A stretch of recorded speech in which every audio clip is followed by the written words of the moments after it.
We're from May This Dance in Chicago, and we are so lucky to be here. We're Cathleen and Arthur and company teach here, so they're two of our favorite people. Thank you for inviting us. This was a workshop on April 24th, 2025. So we started with just a quick drill where we were staying anchored. We were talking about keeping that anchor, our feet are in our first or second position, slightly apart, and making sure that our centers are over, our poise is back. So it's more towards our heels than towards the front. And you want to make sure that on a scale of 0 to 10, let's say, measurements of pressure, that we're at a pressure of about 5, and then we maintain that. And we talked about just marching in time to the music, so it'll be like 1, 2, 3, 4, and we keep going. And then right before we were to lead a pattern, we would actually stretch away.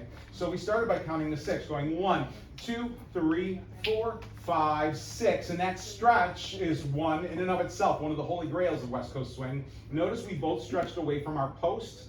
We didn't pull, we didn't push. This did not get lighter. It actually got a smidge, just a smidge heavier. So on a scale of 0 to 10, maybe it went to a 6.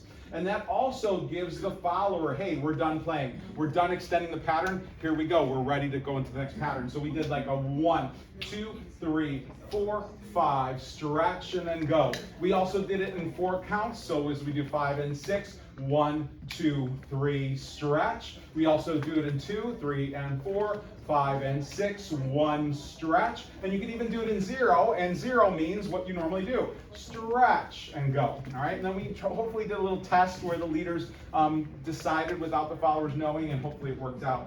Then we also said that, like, you know, even though it's totally legit to just kind of add marching to the pattern, the most common way that people fill time or extend is using, it goes by many different names, like a hitch, a kickball change. So this, but it's still the same idea. So as we go 1, 2, 3, 4, 5, and stretch. That's my way of saying we're done playing, we're out. Sometimes the followers may be playing, and she's playing, adding beats, and then when I feel that she stretches, that's her communication to me.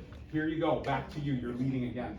So we did that drill. All right, then combination-wise, we started with a starter step, and we did 4 levels of starter steps. Level 1 is just 1 and 2, 3 and 4. So just triples underneath you. Everybody should know that.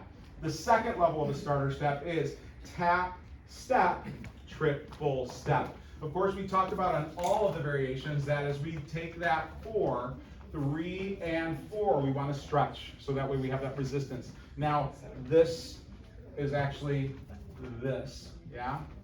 The third option is the same thing as we go tap, step, but here we compress. Let's do it this way again. So we go tap, compress. So we're using that. I'm taking my center into the post, so is she. That's where we get that spring action that leads us to a spring triple. All right, so the third option is tap, compress, spring, and stretch. The fourth option, and this is pretty advanced, is the first time that some of our students learn a very, very common syncopation in West Coast. I call it the N5 and 6, or I call it a syncopated delayed triple. Anyways, that's a mouthful. So we go 1, 2, 3, 4. So the placement is still the same. It's just there's a different rhythm to it. So we go 1, 2 on the up before the 3. We push into the floor.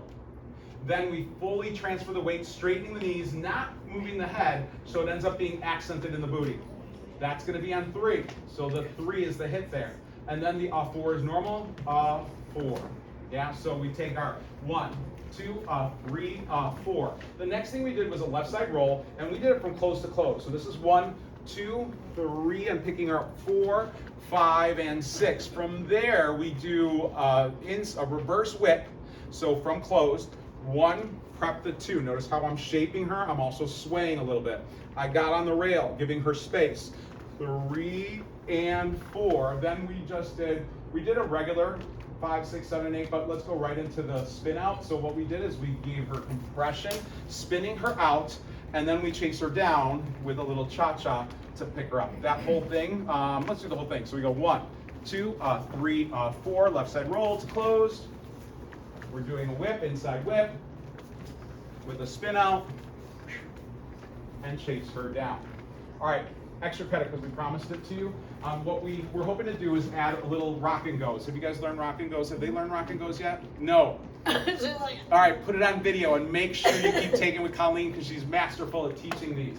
All right, so this is really common in West Coast Swing now. Like, I hate to say it, but West Coast Swing is becoming less about walk, walk, triple, triple, and anchoring, and it's a lot of rock and goes. Rock and goes are basically links to take 2 or 3 patterns and mash them up. It's fusing 2 patterns. So it's delaying the starter, or delaying the triple step or the anchor.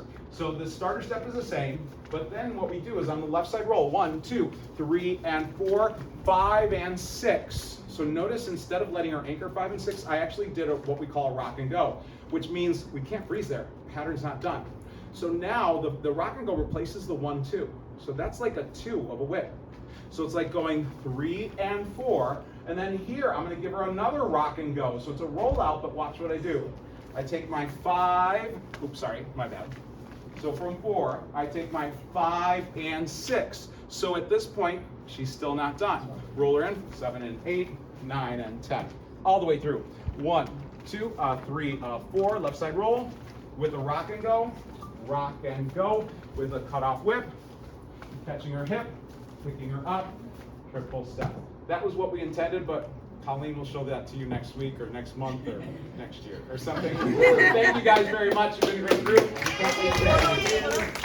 Do you want a photo? Group photo? Sure. Give them a round of applause. Thank you.